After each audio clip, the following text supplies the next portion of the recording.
Have you ever stopped to consider that most of your life happens inside your head? Thoughts that arise, mental images that appear, internal dialogues that never stop. But let me ask you a simple yet disconcerting question. If you perceive your thoughts, then who are you beyond them?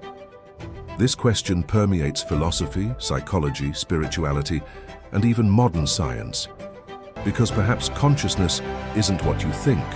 Perhaps it's what perceives thought. From an early age, we've been taught to identify with what we think. If a thought arises, we believe in it.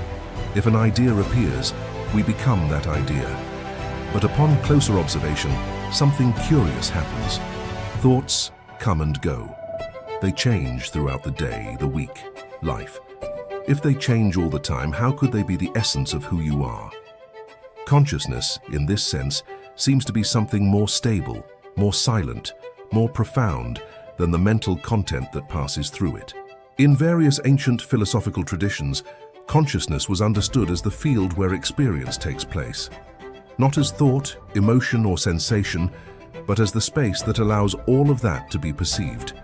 It's like a blank canvas where images are projected. The images change, but the canvas remains. Thought is the image. Consciousness is the silent background that makes it possible to see that image.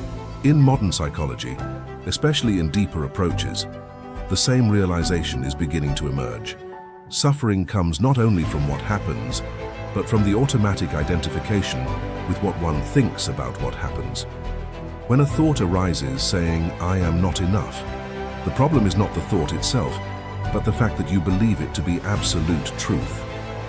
Consciousness, when awakened, allows one to observe the thought without merging with it. This is a crucial point. Consciousness is not control of thought. It is not stopping thinking nor fighting against the mind. Consciousness is presence. It is perceiving that a thought has arisen without immediately reacting to it. It is creating a small space between stimulus and response. And in that space, freedom is born.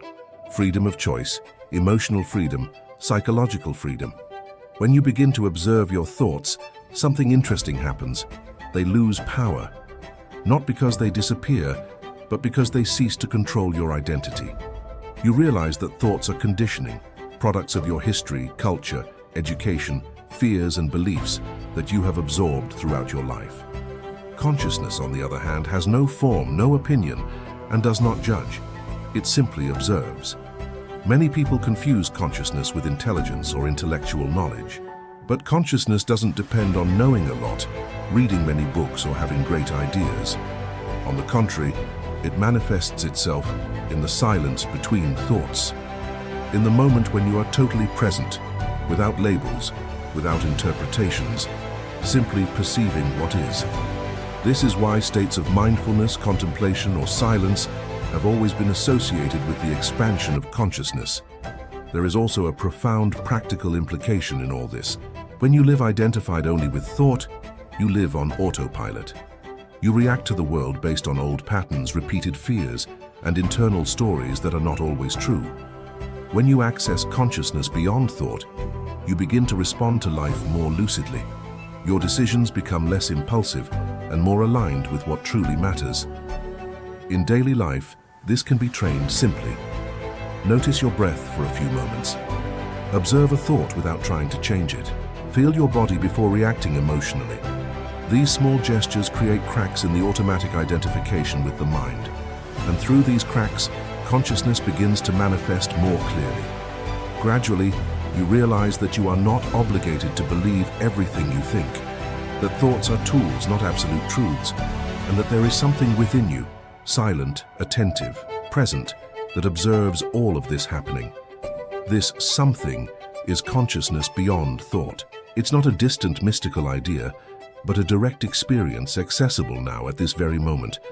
Perhaps the greatest deception of our time is believing that we are only what we think, when in fact, we are the space where thoughts arise. And the more you recognize this, the more inner freedom you gain. Less reactivity, more clarity. Less fear, more presence. Less noise, more meaning. And if this content is helping you see yourself and reality in a deeper way, then it makes sense for you to continue this journey.